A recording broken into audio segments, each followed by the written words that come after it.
अगर खुद को इंसान कहलवाना है तो 6 फीट हाइट होनी जरूरी है। The Aravalli Range, one of the world's oldest mountain range and North India's natural shield against desertification, is under threat. Aravalli mountain range का तुम्हारे बाप की है कि जो तुम सिर्फ अपने एंगल से सोच रहे हो? करोड़ों जानवर, पक्षी, जीव जंतुओं के एंगल से कौन सोचेगा भाई? फिर एंट्री होगी माइनर्स की। वो माइनर्स आएंगे और बची कुची पहाड़ी को खोद कर, निचोड़ कर पूरा पत्थर चूस लेंगे। राजस्थान साइड में तो हद ही हो गई। 128 में से 31 पहाड़ियां पूरी तरह काटकर जमीन में कन्वर्ट कर दी गई। मतलब पूरे पहाड़ के पहाड़ ही गायब कर दिए। अब बिल्डर्स और पॉलिटिशियंस की नजर अरावली पे पड़े तो वो उसको खुद के फायदे के लिए खतरनाक तरीके से मिसयूज ना करें। ऐसा हो सकता है क्या? और इससे भी ज्यादा जरूरी सवाल ये कि अचानक से इन अरावली माउंटेन रेंजेस की नई डेफिनेशन की जरूरत आखिर पड़ क्यों रही है?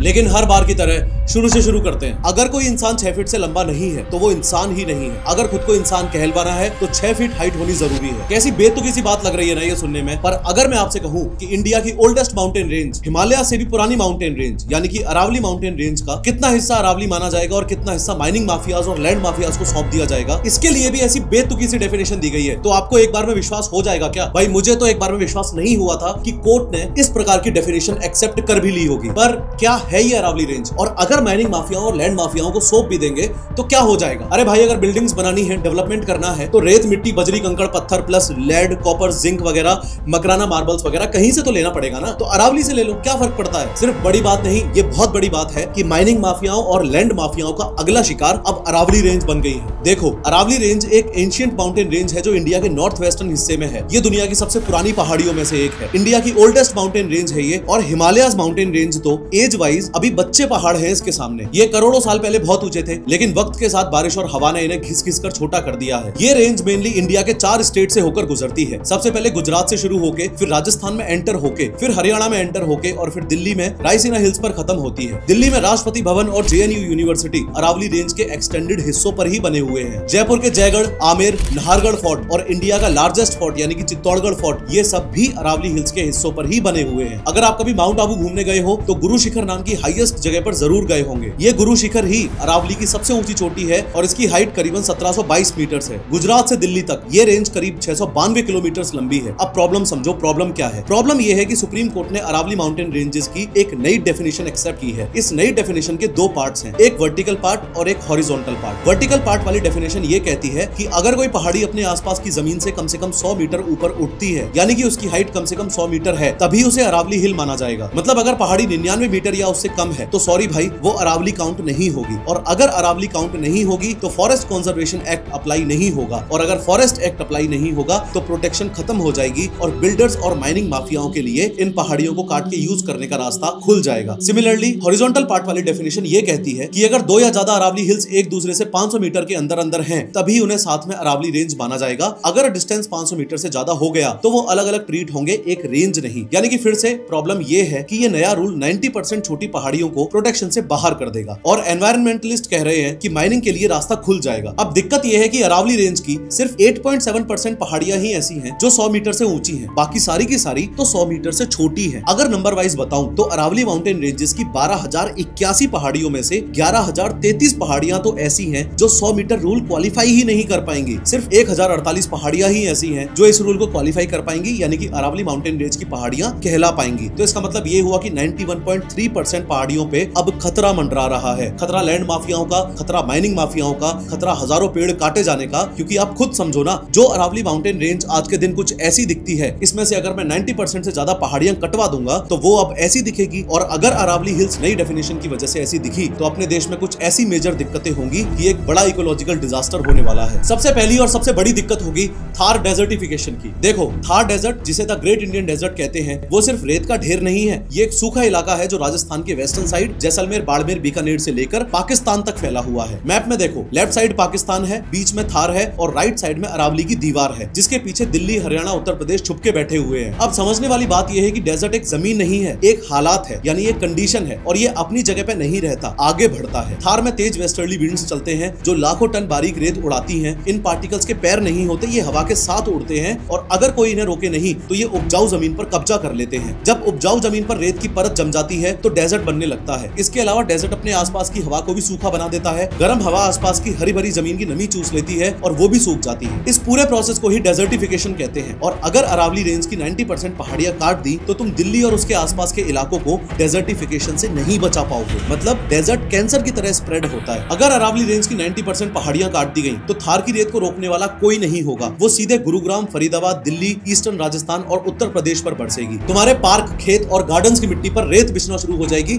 और अगले कुछ सालों में घास उगना बंद हो जाएगी। प्लस जो गर्म लू चलती है वो और ज्यादा जानलेवा हो जाएगी, क्योंकि बीच का ठंडा जंगल तो तुम माइनिंग माफियाओं को ऑलरेडी दे ही रहे हो। यानी अगर अरावली गई तो थार डेजर्ट धीरे धीरे दिल्ली एनसीआर की तरफ शिफ्ट होना शुरू हो जाएगा और अगले कुछ डेकेड्स में दिल्ली का मौसम कुछ कुछ जैसलमेर जैसा सूखा पड़ जाएगा, बस बिना ऊंटों के। दूसरी सबसे बड़ी दिक्कत होगी कॉरिडोर तोड़ने की। हमने इस एंगल से तो इस मुद्दे को सोच लिया कि अगर अरावली रेंज नहीं रही तो इंसानों का क्या होगा, पर हमने क्या इस एंगल से इस मुद्दे को सोचा कि अगर अरावली रेंज की 90% से ज्यादा पहाड़ियां कट गई तो वाइल्ड लाइफ का क्या होगा। अरावली माउंटेन रेंज क्या तुम्हारे बाप की है कि जो तुम सिर्फ अपने एंगल से सोच रहे हो? करोड़ों जानवर, पक्षी, जीव जंतुओं के एंगल से कौन सोचेगा भाई? इंसानों के पर्सपेक्टिव से हम माइनिंग और पॉल्यूशन तो देख रहे हैं, पर जानवरों के पर्सपेक्टिव से क्यों नहीं देख रहे कि अरावली माउंटेन रेंज की 90% पहाड़ियां माइनिंग माफियाओं से कटवा कर ना जाने कितने जानवरों के घर और आने जाने का रास्ता तोड़ रहे हैं। हम गुजरात से लेकर राजस्थान से होते हुए, हरियाणा से होते हुए दिल्ली तक जाने वाली ये अरावली रेंज जानवरों का एक कॉरिडोर ही तो है। उनका चलने का, आने जाने का, रहने का रास्ता ही तो है। इस पूरे पॉइंट को रणथंभौर नेशनल पार्क और सरिस्का टाइगर रिजर्व के एग्जांपल से समझो। रणथंभौर नेशनल पार्क राजस्थान में एक ऐसी जगह है जहां जंगल के बीच बड़े बड़े तालाब और उनमें मगरमच्छ हैं और हर मोड़ पर पुराने किले और खंडर मिलेंगे जो इसे एक जंगल बुक वाली रियल फिल्मी वाइब देते हैं। बाकी और भी बहुत सारे जानवर तो देखने को मिलते ही हैं, like any other national park. ऐसे ही सरिस्का टाइगर रिजर्व एक ऐसी जगह है जहां अरावली की रॉकी पहाड़ियां और घने जंगलों के बीच पुराने मंदिर जैसे पांडुपोल छुपे हुए हैं, जो टाइगर सफारी से ज्यादा एक शांति भरी लॉन्ग ड्राइव और हिली एडवेंचर फील देते हैं। है ये भी एक तरीके से जानवरों का घर ही। अब ऐसे समझ लो कि रणथंभौर और सरिस्का दो अलग अलग गांव हैं और अरावली माउंटेन रेंज वो अकेली रोड या हाईवे है जो इन दोनों को जोड़ती है। अब पॉइंट ये है कि शेर और तेंदुए एक जगह टिक कर नहीं रहते। जवान होने के बाद वो नया इलाका और नया पार्टनर ढूंढने निकलते हैं। अगर अरावली बीच में से टूट गई इस नए 100 मीटर रूल की वजह से, माइनिंग होने की वजह से, तो जानवरों के लिए बना हुआ वो हाईवे खत्म हो जाएगा। नतीजा, जानवर अपने ही जंगल में कैद होकर रह जाएंगे और वो दूसरे जंगलों में नहीं जा पाएंगे। अब मजबूरी में क्या होगा, उसी जंगल में जो बचे हुए 10-15 टाइगर्स हैं वो आपस में ही ब्रीडिंग करेंगे, यानी कि बच्चे पैदा करेंगे। मतलब भाई बहन में या कजन कजन में ब्रीडिंग होगी। साइंस में इसे इनब्रीडिंग कहते हैं। यहाँ फैक्चुअल प्रॉब्लम शुरू होती है। जब क्लोज रिलेटिव्स आपस में ब्रीडिंग करते हैं तो उनका डीएनए वीक पड़ने लगता है। डीएनए में जो खराब जीन्स छुपे हुए होते हैं वो उभर कर बाहर आ जाते हैं और यहीं से एक बड़ी प्रॉब्लम शुरू होगी, जेनेटिक डेड एंड की। इस इनब्रीडिंग की वजह से आने वाली पीढ़ियों में 3 सबसे बड़ी प्रॉब्लम आएंगी। सबसे पहली प्रॉब्लम आएगी वीक इम्यूनिटी की, यानी कि नए बच्चों का इम्यून सिस्टम खराब हो जाएगा। मान लो जंगल में कोई एक वायरस आया, जैसे कुत्तों से कैनाइन डिस्टेंपर वायरस फैलता है, तो नॉर्मल टाइगर उसे झेल लेता है, लेकिन इनब्रेड टाइगर तुरंत मर जाएगा। एक छोटी सी बीमारी पूरी पॉपुलेशन साफ कर देगी। दूसरी प्रॉब्लम आएगी रिप्रोडक्टिव फेलियर की, यानी कि बच्चे पैदा होने बंद हो जाएंगे। साइंटिफिक रिसर्च कहती है कि इनब्रीडिंग से स्पर्म काउंट कम हो जाता है और बच्चे पैदा करने की ताकत खत्म होने लगती है। कई बार बच्चे पैदा तो होते हैं पर वो अंधे, लंगड़े या दिल की बीमारी के साथ पैदा होते हैं। तीसरी प्रॉब्लम आएगी द वॉकिंग डेड की। साइंटिफिकली इसे एक्सटिंक्शन वॉर्टेक्स कहते हैं। जानवर जिंदा दिखेंगे, घूमते हुए दिखेंगे, लेकिन जेनेटिक लेवल पर वो जिंदा लाश बन चुके होंगे, क्योंकि उनके पास फ्यूचर में सर्वाइव करने का डीएनए बचा ही नहीं है। तो एक तरफ तो तुम कह रहे हो कि जानवरों को मारना इलीगल है,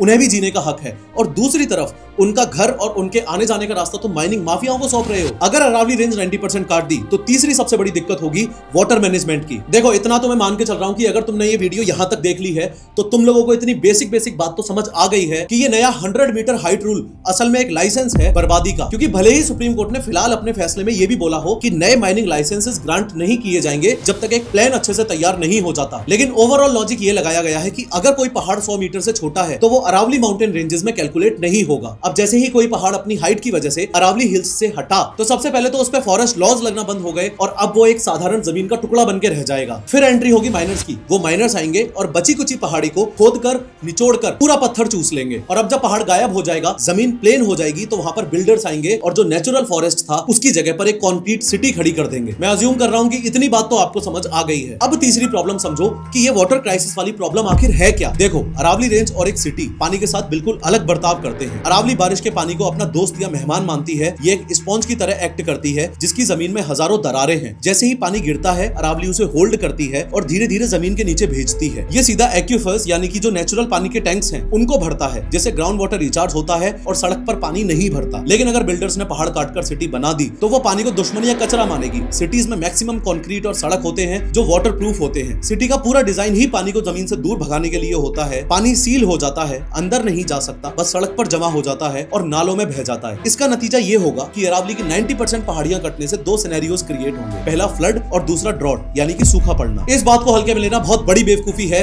कि इस 100 मीटर हाइट रूल की वजह से कितना बड़ा वाटर क्राइसिस आएगा। चौथी सबसे बड़ी प्रॉब्लम ये होगी कि दिल्ली एनसीआर में पॉल्यूशन बुरी तरह बढ़ने लगेगा। अब ये तो आपको बताने की जरूरत भी नहीं है कि पॉल्यूशन के मामले में दिल्ली का फिलहाल क्या हाल हो रखा है, क्योंकि अभी हाल ही में इस लॉन्ग वीडियो में मैंने आपको डिटेल में बताया भी था कि दिल्ली में एयर पॉल्यूशन अभी जो हो रखा है वो कितना खतरनाक है और आप अपनी फैमिली को इस एयर पॉल्यूशन से स्टेप बाय स्टेप कैसे बचा सकते हो। लेकिन पॉइंट ये है कि आज जो हालात हो रखी है इससे भी बदतर हालत होने वाली है अगर अरावली माउंटेन रेंजेस की 90% पहाड़ियों पे से प्रोटेक्शन खत्म कर दिया गया तो। सबसे पहले तो ये समझो कि अरावली के जंगल एक गीले कपड़े की तरह यानी कि वेट क्लॉथ की तरह काम करते हैं। अभी हवा में उड़ने वाली धूल plus PM 2.5 particles plus dust particles जब अरावली के पेड़ों से टकराती हैं तो वो पत्तों पर चिपक जाती हैं। इससे हवा साफ होकर आगे बढ़ती है, लेकिन जब पहाड़ काटकर वहां कंक्रीट की बिल्डिंग्स बन जाएंगी तो वो प्लास्टिक जैसी होंगी। धूल चिपकेगी नहीं बल्कि टकराकर वापस हवा में घूमेगी। एज अ रिजल्ट जो धूल पहले पहाड़ सोख लेता था वो अब सीधा आपके फेफड़ों में जाएगी। इसके अलावा थार डेजर्ट वाले फैक्टर को कैसे भूल सकते हो तुम? सिर्फ गाड़ियों से निकलने वाला धुआं ही थोड़ी ना पॉल्यूशन होता है। दिल्ली में काफी पॉल्यूशन गाड़ियों का नहीं बल्कि धूल का है। राजस्थान से जो रेतीली हवा आती है यानी कि sand storms, Aravalli mountain ranges उसे एक ऊंची दीवार की तरह रोक लेती हैं। जब 90% पहाड़ जो 100 मीटर से छोटे हैं वो काट दिए जाएंगे तो ये दीवार टूट जाएगी। रेत के तूफान सीधा बिना रुकावट के दिल्ली, गुरुग्राम और नोएडा में घुसेंगे, thus increasing the overall pollution of the cities. Moreover, इन सभी मेजर प्रॉब्लम्स के अलावा ना जाने कितनी और ऐसी दिक्कतें होने वाली हैं जो हम सभी को खतरे में डालेंगी, जैसे टेम्परेचर प्रॉब्लम, क्योंकि अरावली के जंगल सूरज की गर्मी एब्जॉर्ब करते हैं और जब वो हटेंगे और वहां कंक्रीट की बिल्डिंग्स बनेंगी तो वो इलाका हीट आइलैंड बन जाएगा, एक गर्म तवे की तरह। रात को भी जमीन ठंडी नहीं होगी, जिससे दिल्ली एनसीआर और राजस्थान का टेम्परेचर 3 से 5 डिग्री सेल्सियस हमेशा के लिए बढ़ जाएगा। जैसे मैन एनिमल कॉन्फ्लिक्ट प्रॉब्लम, जब हम बुलडोजर चलाकर अरावली माउंटेन रेंज की 90% पहाड़ियां काटकर उनका घर तोड़ेंगे तो लेपर्ड्स और बाकी वाइल्ड लाइफ हवा में थोड़े ना गायब हो जाएंगे। वो भी तो खाना ढूंढेंगे, वो भी तो हमारी सोसाइटीज की तरफ आएंगे, वो भी तो हमारे शहरों में घुसेंगे। होता तो ये आज भी है पर थोड़े कम लेवल पे। ये कोई हादसा नहीं होगा बल्कि ये न्यू नॉर्मल बन जाएगा, जहां इंसान और जानवर रोज सड़क पर लड़ते हुए दिखेंगे। जैसे फूड चेन प्रॉब्लम, नेचर का एक सिस्टम है, छोटे को बड़ा खाता है। जब हम जंगल काटेंगे तो प्रेडेटर्स यानी लेपर्ड्स, ईगल्स और बाकी बहुत सारे जानवर जो शिकार करते हैं वो मरेंगे और रिजल्ट ये होगा कि पेस्ट जैसे चूहे, कीड़े एक्सेट्रा एक्सेट्रा कंट्रोल से बाहर हो जाएंगे। पूरी फूड चेन डिस्टर्ब हो जाएगी। खेती और शहरों में बीमारियां और गंदगी का ऐसा आउटब्रेक होगा जो संभाला ही नहीं जाएगा। जैसे irreversible biodiversity loss problem, Aravalli सिर्फ पहाड़ नहीं एक बायोलॉजिकल लाइब्रेरी है जहां over 400 plant species, 200 bird species, 100 butterfly species, 20 reptile species और वेरियस मैमल्स रहते हैं। 100 मीटर रूल आते ही ये लाइब्रेरी हमेशा के लिए जल जाएगी और कई ऐसी प्रजातियां खत्म हो जाएंगी जो दुनिया में और कहीं नहीं मिलती। जैसे एग्रीकल्चर फेलियर प्रॉब्लम, अरावली आसपास की हवा में नमी यानी कि मॉइस्चर बनाए रखती है जो फसलों के लिए जरूरी है। पहाड़ हटने से माइक्रो क्लाइमेट सूख जाएगा, खेत बंजर होने लगेंगे और अनाज सब्जी की पैदावार गिर जाएगी। इन शॉर्ट इसका सीधा असर आपकी थाली और महंगाई पर पड़ेगा। जैसे आखिरी और सबसे बड़ी प्रॉब्लम होगी कि we will reach a permanent ecological point of no return. देखो अरावली दुनिया के सबसे पुराने पहाड़ों में से एक है, हिमालय से भी पुराने। एक बिल्डिंग अगर टूट जाए तो दोबारा बन सकती है, लेकिन ये पहाड़ अगर एक बार काट दिए ना तो दुनिया की कोई भी टेक्नोलॉजी, कोई भी AI बना लेना, कुछ भी ये 250 करोड़ साल पुरानी माउंटेन रेंजेस को वापस खड़ा नहीं कर सकती। ये लॉस 100% परमानेंट है। पर सवाल ये है कि जब हम आम लोगों को ये सारे के सारे नुकसान साफ साफ दिख रहे हैं तो जो लोग अरावली काटने का फैसला ले रहे हैं क्या उनको ये नुकसान साफ साफ नहीं दिख रहे होंगे क्या? उनके पास तो एक्सपर्ट्स भी हैं, फॉरेस्ट सर्वे ऑफ इंडिया की रिपोर्ट्स भी हैं, हमसे ज्यादा डेटा भी है, फिर भी वो अरावली माउंटेन रेंजेस के खिलाफ फैसला क्यों ले रहे हैं? अरावली माउंटेन रेंजेस ने क्या बिगाड़ा है उनका? और इससे भी ज्यादा जरूरी सवाल ये कि अचानक से इन अरावली माउंटेन रेंजेस की नई डेफिनेशन की जरूरत आखिर पड़ क्यों रही है? अचानक से ये बात सुप्रीम कोर्ट में आई कैसे? तो पॉइंट ये है कि ये मामला कोई आजकल का नहीं है, ये 30-40 साल पुराना मामला है। 1980s और 1990s में हरियाणा और राजस्थान में एक टाइप का गोल्ड रश चला था। गोल्ड रश का मतलब होता है कि जब बहुत सारे लोग एक साथ किसी जगह पर सोना ढूंढने के लिए भागते हैं ताकि जल्दी से जल्दी अमीर बन सके। पर यहाँ लड़ाई सोने यानी कि गोल्ड की नहीं थी बल्कि पत्थर की थी। तो इसे एक तरीके से आप देसी लैंग्वेज में पत्थर रश मान लो। यहाँ रियल एस्टेट बूम कर रहा था, बिल्डिंग्स बनाने के लिए रोडी और बजरी चाहिए थी, तो बिल्डर्स और पॉलिटिशियंस ने देखा कि भाई अरावली तो खजाना है। अब बिल्डर्स और पॉलिटिशियंस की नजर अरावली पे पड़े तो वो उसको खुद के फायदे के लिए खतरनाक तरीके से मिसयूज ना करें। ऐसा हो सकता है क्या? तो इलीगल माइनिंग शुरू हुई और बात सिर्फ पेड़ काटने तक सीमित नहीं रही बल्कि पूरे के पूरे पहाड़ गायब होने लगे। अब अरावली रेंज कोई एक स्टेट की तो थी नहीं, गुजरात से दिल्ली तक फैली हुई है वो तो हर स्टेट अपने अपने हिसाब से अरावली की डेफिनेशन को तोड़ मरोड़ के अपने अपने हिसाब से चेंज कर रहा था ताकि दबा के माइनिंग कर सके। और जब ग्राउंड लेवल पर काफी हद तक एडमिनिस्ट्रेशन को माइनिंग माफियाज ने खरीद लिया ना, तब सुप्रीम कोर्ट को बीच में आना पड़ा और यहीं से शुरुआत हुई उस लड़ाई की कि अरावली एग्जैक्ट कहां किसे जाए। क्योंकि ऐसा तो अलाउ नहीं किया जा सकता कि राजस्थान वालों तुम अपनी डेफिनेशन अरावली की अलग रख लो और गुजरात वालों तुम्हारी डेफिनेशन तुम अलग रख लो। तो इसकी एग्जैक्ट डेफिनेशन आखिर है क्या?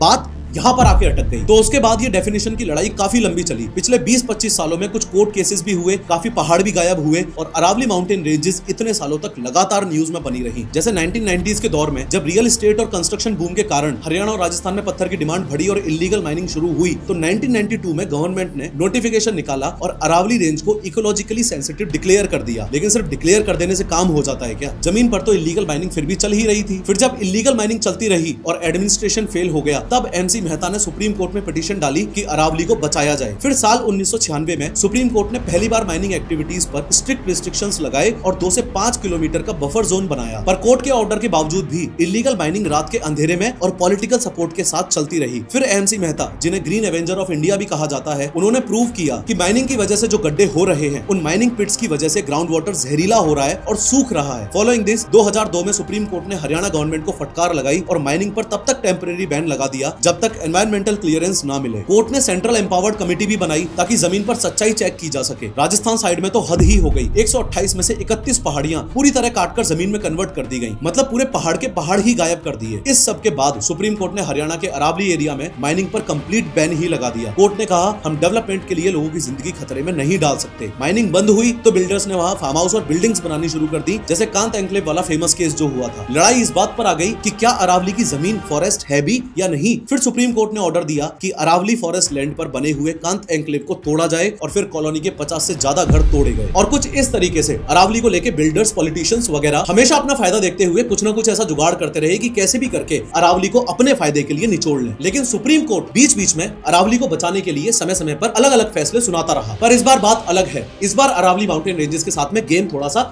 अलग खेला गया है। अब सीधी बात बताऊं तो इस पूरे मामले में हुआ यह है कि सुप्रीम कोर्ट ने पूछा था कि भाई अरावली की एक यूनिफॉर्म डेफिनेशन बताओ जो सब स्टेट्स हरियाणा, गुजरात, राजस्थान, दिल्ली सब पर एक समान तरीके से लागू हो। तो इसके लिए यूनियन एनवायरमेंट मिनिस्ट्री ने एक कमेटी बनाई। उस कमेटी ने सुप्रीम कोर्ट में रिपोर्ट सबमिट की और बोला, साहब सबसे बेस्ट तरीका यह है कि सिर्फ उन पहाड़ियों को अरावली माउंटेन रेंज का हिस्सा माना जाए जो आसपास की जमीन से 100 मीटर ऊंची हो। ये बात सुनते ही एनवायरमेंटलिस्ट और बाकी लोग शॉक्ड हो गए कि भाई ये कैसा रूल हुआ कि 100 मीटर से ऊंची पहाड़ी हो तो अरावली और 90 मीटर भी हुई तो आम जमीन। ऐसे तो अरावली रेंज की 100 मीटर से नीचे की जितनी भी पहाड़ियां हैं वो सारी की सारी बेचारी आम जमीन में कैलकुलेट होंगी, काट दी जाएंगी और माइनिंग माफियाज को सौंप दी जाएंगी, क्योंकि उनका प्रोटेक्शन ही खत्म हो जाएगा। इनफैक्ट सिर्फ आम जनता ही नहीं, ministry of environment, government of India की दूसरी ऑर्गेनाइजेशन जिसे आप लोग फॉरेस्ट सर्वे ऑफ इंडिया यानी कि FSI के नाम से जानते हो, उन्होंने भी ये बात बोली कि अगर ये रूल लागू हो गया, अगर ये नई डेफिनेशन लागू हो गई तो अरावली माउंटेन रेंज की 90% से ज्यादा पहाड़ियां प्रोटेक्शन से बाहर हो जाएंगी। क्योंकि FSI के सर्वे के हिसाब से अरावली माउंटेन रेंजेस की 12,081 पहाड़ियों में से सिर्फ 1,048 पहाड़ियां ही हैं जो 100 मीटर या उससे ऊंची हैं। बाकी तो बेचारी नेचुरली इरोजन की वजह से घिस कर छोटी हो चुकी हैं। अब दिक्कत यह है कि इस पूरी कहानी में एक ट्विस्ट और है और ये ट्विस्ट आपका दिमाग घुमा देगा। दिक्कत सिर्फ इस बात में नहीं है कि 100 मीटर की हाइट होनी चाहिए, दिक्कत असल में उस इंची टेप में भी है जिस इंची टेप का इस्तेमाल करके ये लोग उस पहाड़ी की हाइट नापने वाले हैं। क्योंकि असल मायने में देखा जाए तो स्कैम तो ये है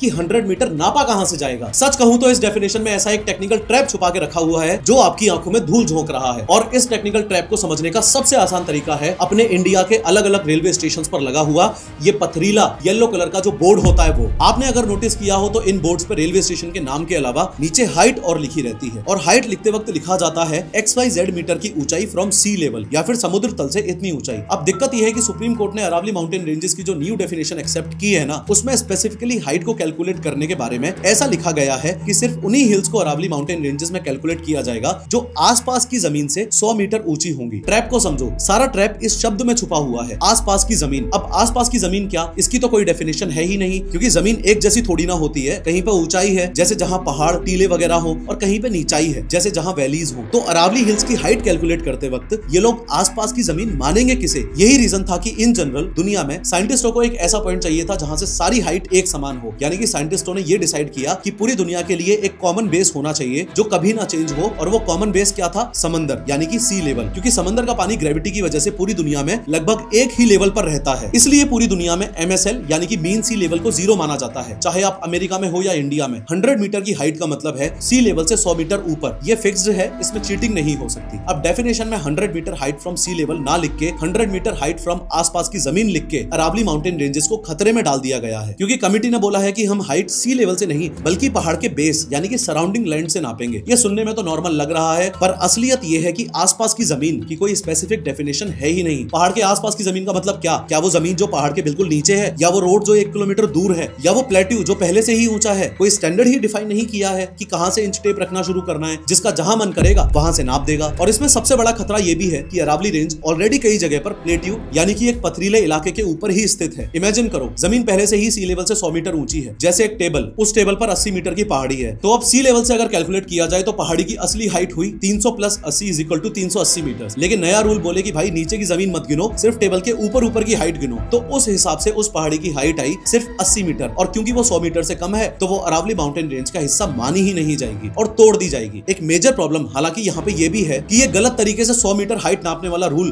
बिल्डर्स के लिए एक ड्रीम लूप होल है। ये रूल इलीगल माइनर्स और बिल्डर्स के लिए खुली तिजोरी जैसा है, क्योंकि मान लो एक पहाड़ी 103 मीटर ऊंची है लोकल जमीन से, तो वो इस नई डेफिनेशन वाले रूल के हिसाब से एक फॉरेस्ट है और प्रोटेक्शन मानी जाएगी। लेकिन अगर उन ग्रुप ऑफ बिल्डर्स को पॉलिटिशियंस के साथ मिलके इस पहाड़ी में इलीगल माइनिंग करवा के अपनी जेब भरनी है, तो वो बिल्डर रातों रात ट्रक्स भर के मलबा लाएगा और पहाड़ी के पास आसपास की जमीन पर डाल देगा। और ऐसा करके अगर उसने आसपास की जमीन की हाइट 5 मीटर भी बढ़ा दी तो अब पहाड़ी की हाइट होगी 103 - 5 = 98 मीटर, और 100 मीटर से कम होते ही वो पहाड़ी फॉरेस्ट नहीं कहलाएगी, प्रोटेक्शन से बाहर हो जाएगी और अगले दिन उस पर भी माइनिंग का काम शुरू हो जाएगा। पर प्रोफेसर, तुमने तो वीडियो की शुरुआत में बोला था कि सुप्रीम कोर्ट ने तो न्यू माइनिंग लीजेस पर बैन लगा दिया है। तो अगर सुप्रीम कोर्ट ने न्यू माइनिंग लीजेस पर बैन लगा दिया है, यानी कि नई कंपनीज को अरावली माउंटेन रेंजेस पर माइनिंग करने की परमिशन दी ही नहीं जाएगी, तो फिर तो अरावली सुरक्षित है। फिर अरावली को कैसा खतरा? नहीं भाई, ऐसा नहीं होता है। पूरी बात को समझो क्या मैटर है। भले ही सुप्रीम कोर्ट ने इस नई डेफिनेशन को एक्सेप्ट करने के साथ साथ ये बात बोली है कि न्यू माइनिंग लीजेस पर रोक लगा दी जाएगी, पर प्रॉब्लम ये है कि ये जो रोक लगाई गई है ये टेम्परेरी बेसिस पर है। यानी कि न्यू माइनिंग लीजेस पर जो बैन लगाया है ना, ये बैन सिर्फ तब तक है जब तक MPSM नाम का प्लान रेडी नहीं हो जाता। देखो, ऐसा तो बिल्कुल भी नहीं है कि आंख बंद करके सुप्रीम कोर्ट ने बस ये डेफिनेशन ऐसे ही एक्सेप्ट कर ली है। सुप्रीम कोर्ट ने एनवायरनमेंट को मद्देनजर रखते हुए डेफिनेशन को एक्सेप्ट करने के साथ साथ इस चीज पर भी बैन लगा दिया है कि कोई भी नए माइनिंग लीजेस ग्रांट नहीं किए जाएंगे। कोर्ट ने कंप्लीट माइनिंग पर बैन नहीं लगाया है, सिर्फ नए माइनिंग लीजेस इश्यूज नहीं किए जाएंगे ये बोला है। कंप्लीट बैन इसलिए नहीं लगाया क्योंकि कोर्ट का मानना है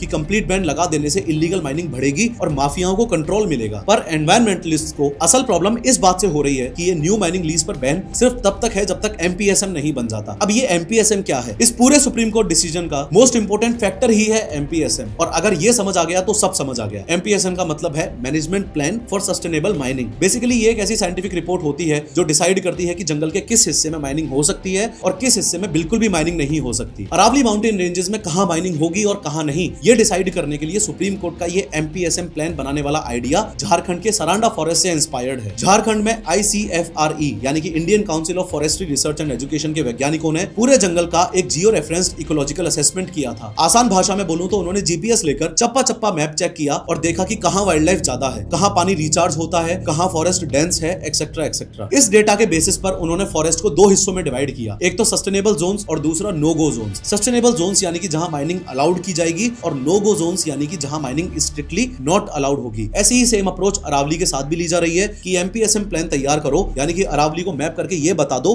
कि कहां माइनिंग हो सकती है और कहां माइनिंग बिल्कुल नहीं हो सकती। लेकिन सुप्रीम कोर्ट ने तो बोल दिया है ना कि प्लान इस तरीके से बनाना कि एनवायरनमेंट को कोई खतरा नहीं होना चाहिए। तो फिर ये एनवायरनमेंटलिस्ट जो हैं, इनको प्रॉब्लम क्या हो रही है? फिर क्यों ये लोग विरोध कर रहे हैं और सुप्रीम कोर्ट से रिक्वेस्ट कर रहे हैं कि इस डिसीजन को एक बार रिव्यू किया जाए? देखो, ऐसा इसलिए क्योंकि उन्हें डर है कि हिस्ट्री फिर से रिपीट होगी, क्योंकि सरांडा फॉरेस्ट में भी ऐसा ही कुछ हुआ था। सरांडा फॉरेस्ट के लिए जो प्लान बना था उसमें पहले 80% एरिया को नो माइनिंग जोन डिक्लेयर कर दिया गया था, लेकिन बाद में सरकार ने प्रेशर डालकर रीअसेसमेंट का बहाना बनाकर वो जोन्स खुलवा लिए क्योंकि वहां नीचे आयरन ओर छुपा हुआ था। तो अरावली के केस में भी यही डर बना हुआ है कि पहले MPSM बनेगा, स्ट्रिक्ट रूल्स बनेंगे, पर बाद में पॉलिटिशियंस और बिल्डर्स मिलकर धीरे धीरे उन रूल्स को डाइल्यूट करवा के अपने फायदे के लिए माइनिंग के दरवाजे खुलवा लेंगे। तो लोगों को लग रहा है कि अरावली माउंटेन रेंजेस के साथ ये पूरा का पूरा गेम इंटेंशनली खेला जा रहा है। फिलहाल राहत की बात बस इतनी सी है कि सुप्रीम कोर्ट ने बोला है कि जब तक ये MPSM न्यू प्लान माइनिंग के लिए रेडी नहीं हो जाता तब तक न्यू माइनिंग लीजेस ग्रांट नहीं किए जाएंगे। इस वीडियो में मैंने डिटेल में बताया है कि आप अपने परिवार को इंडिया के बढ़ते हुए एयर पॉल्यूशन से आखिर कैसे बचा सकते हो। क्लिक करो और जरूर देखो।